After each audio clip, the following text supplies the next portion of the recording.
Salut à tous, très heureux de vous retrouver pour cette vidéo de débrief du match 2 des demi-finales de conférence Est 2019 entre les Boston Celtics et les Milwaukee Bucks. Les Bucks étaient condamnés, déjà presque dos au mur, à s'imposer dans ce match 2 parce que je vous l'avais dit sur Twitter, dans l'histoire de la NBA, eh bien 93% des équipes qui mènent 2-0 dans une série de playoffs s'imposent à la fin, donc être mené 2-0 c'est déjà être dans une situation très compliquée. Les Bucks ont réagi, il le fallait, et ils s'imposent assez largement dans ce match numéro 2 avec une domination totale dans le troisième quart-temps qui a scellé le sort du match. Je vous propose de revenir sur les éléments qui ont fait que cette rencontre elle a basculé en faveur des Milwaukee Bucks.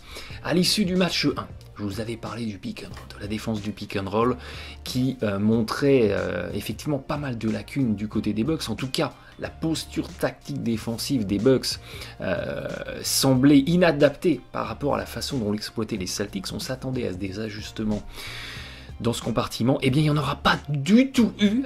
C'est assez fascinant. Les Bucks n'ont rien changé. Ils sont restés sur leur fondement, sur leur base. Et j'ai envie de dire, c'est à la limite bien joué parce qu'il n'y a pas de raison de se réinventer entre deux matchs de playoff. On reste sur ce qu'on sait faire, sur ce qui a marché précédemment. Et les Bucks sont restés là-dessus, sur focalisation sur le porteur de balle et quitte à laisser un petit peu tout seul le joueur qui pose l'écran.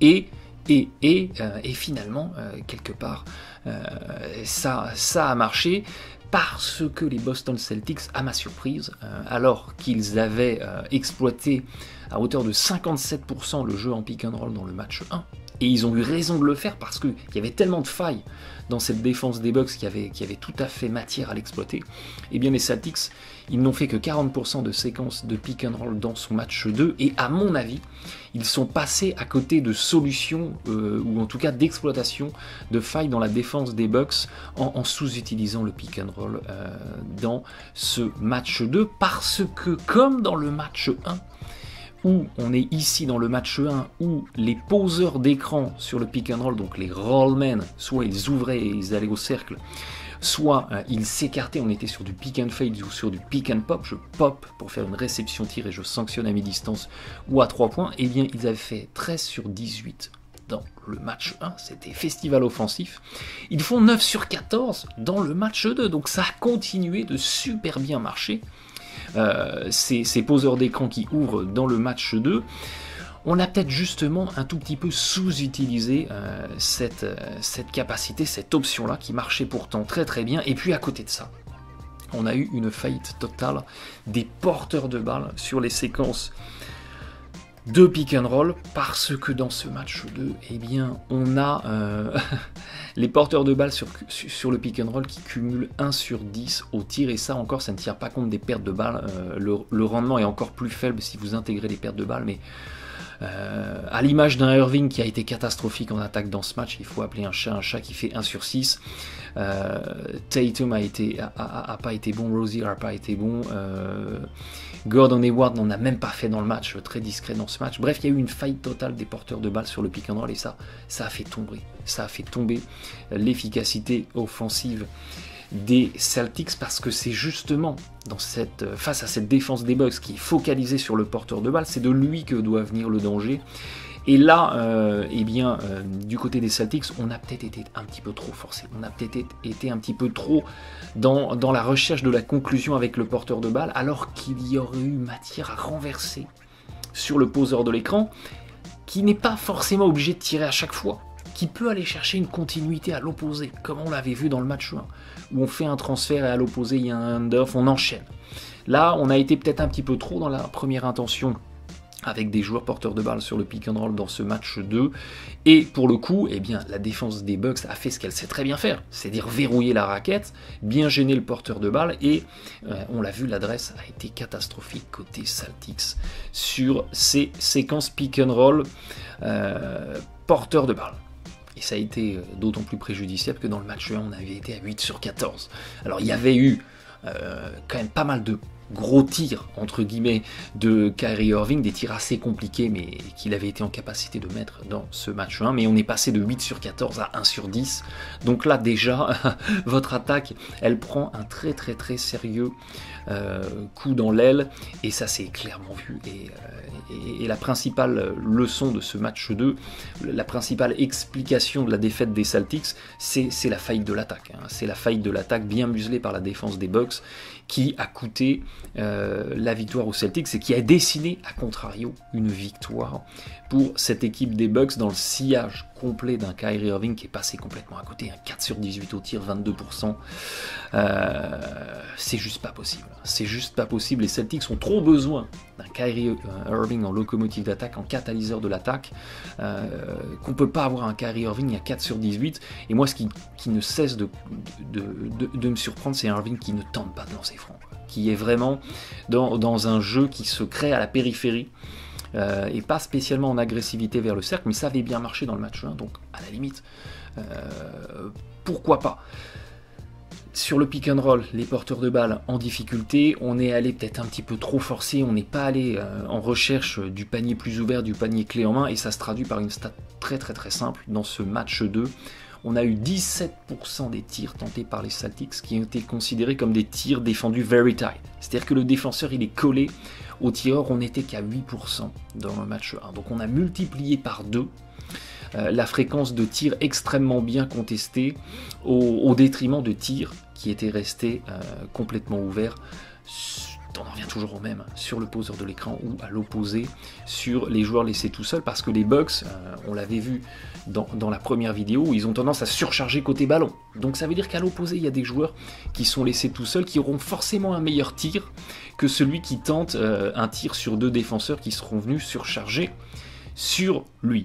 Et là où ça fait énormément de mal aux Celtics, et là où on a retrouvé le Bucks basketball, c'est que ces tirs manqués Celtics se sont transformés en stop défensif, accélération, jeu en transition du côté des Bucks, et ça c'est complètement dans l'ADN Bucks. N'oubliez pas que la clé du succès de Milwaukee en 2019, c'est la défense, meilleure défense de la NBA, et dès que la défense arrive à parler, et bien derrière on est en open court, on lâche les chevaux et on lâche Giannis dans l'arène.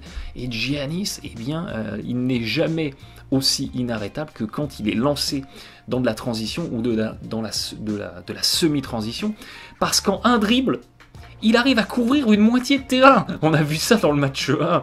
La réalisation américaine a montré ça. Giannis, c'est un dribble, 2 pas, et ça y est, je vais dunker. C'est complètement fou. Alors il y a aussi, et j'ai encore constaté ça dans le match 2, il y a aussi énormément de marchés non sifflés sur Antetokounmpo. C'est assez fascinant, des fois c'est assez flagrant, mais bon, on va dire c'est dans la tolérance de la NBA sur les marchés, mais en open court, on a un Giannis qui a été beaucoup plus à l'aise, parce qu'il a pu, avant que la défense des Celtics soit bien en place, eh bien, être agressif vers le cercle, et ce regain d'agressivité lui a permis, eh bien, d'aller provoquer beaucoup plus de fautes. Il provoque 10 fautes dans le match 2, il n'en avait provoqué que 6 dans le match 1, donc pratiquement 2 fois plus de fautes provoquées, et ça veut dire pratiquement 2 fois plus de lancers francs provoqués. 18 lancers tentés dans ce match 2, il n'en avait tenté que, entre guillemets, 10 dans le match 1, et au-delà des lancers francs, Giannis, il fait le même match en fait. Giannis, il n'y a pas eu de réveil Antetokounmpo dans ce match 2. Il reste assez bien défendu par cette défense des Bucks. Dès qu'on est cette défense des Celtics, bien sûr, dès qu'on tombe en guerre de tranchées, en attaque placée mi-terrain, on a un Giannis qui est très très bien gêné par les Celtics. Ça a été encore vrai sur le match 2. 7 sur 21, c'est devenu 7 sur 16. On a toujours dire bon, 2-3 passes, 2 interceptions, 1 contre, 1 balle perdue, 1 ou 2 fautes. Giannis, il fait le même match. La seule différence, c'est qu'il a été plus agressif.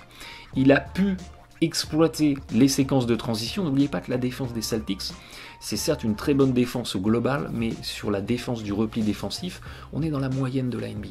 les Celtics pas toujours très à l'aise dès lors qu'il faut replier défensivement, bien exploité par Giannis, qui est allé provoquer des fautes parce que les Celtics n'abandonnent rien, pas de panier facile, et ces fautes sont devenues des lancers francs, et comme ça, on est allé chercher de l'efficacité offensive côté Bucks, et au lieu d'avoir un moins 24 en plus-minus, on a un plus 20.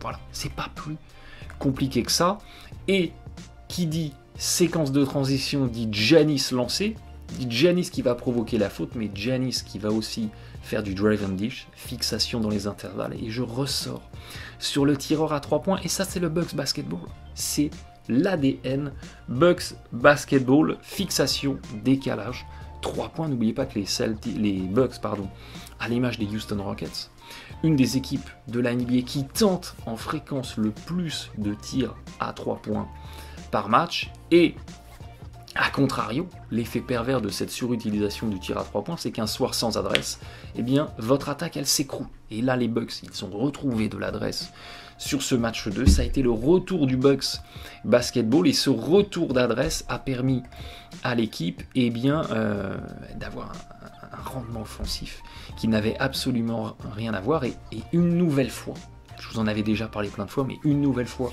le dénominateur victoire, c'est la réussite, en tout cas pour ces équipes qui utilisent beaucoup le tir à 3 points, c'est la réussite sur les tirs complètement ouverts, sur les 3 points non contestés. On a eu 37% de tirs à 3 points complètement ouverts dans ce match 2, et on fait 12 sur 31. On fait 12 sur 31, en fait, on a eu 37% pour être plus exact, de tirs à 2 points et à 3 points, mais c'est très majoritairement des tirs à 3 points ou des 2 points longs, mais en tout cas 37% sur notre volume de tir total, donc c'est énorme.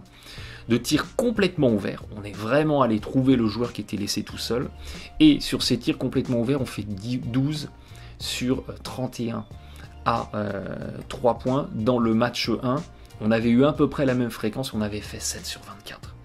Donc on a retrouvé des Bucks qui sanctionnent sur les tirs à 3 points ouverts, et ça fait toute la différence. C'est pas plus compliqué que ça, parce que vous aviez dans le match 1 des Bucks à 33% à 3 points, ils sont à 43%. 10 points de pourcentage en plus, en tir réel ça fait 15 points, et là, au lieu de perdre le match d'une dizaine de points, vous le gagnez d'une vingtaine.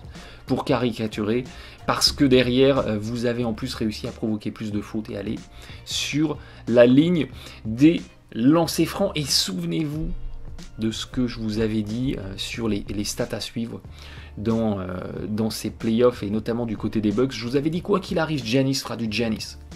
Et on l'a vu sur le match 1 et sur le match 2, on a pratiquement, avec l'agressivité et les fautes en plus, on a Giannis qui fait le même match. La différence, c'est que les joueurs à côté de lui sont à 35% en réussite dans le match 1, ils sont à 44%.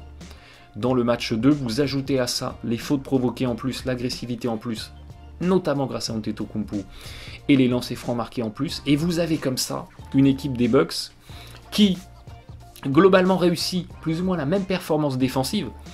Les Bucks n'ont pas plus ou moins bien défendu dans ce match 2, les Celtics sont juste peut-être un petit peu trop forcés et pas allés chercher suffisamment de solutions ouvertes. La différence, c'est la qualité d'attaque. C'est la qualité d'attaque des Bucks, parce qu'on est allé mettre les tirs à 3 points ouverts, parce qu'on a exploité davantage de jeux en transition, d'intervalle, qu'on a fait la différence.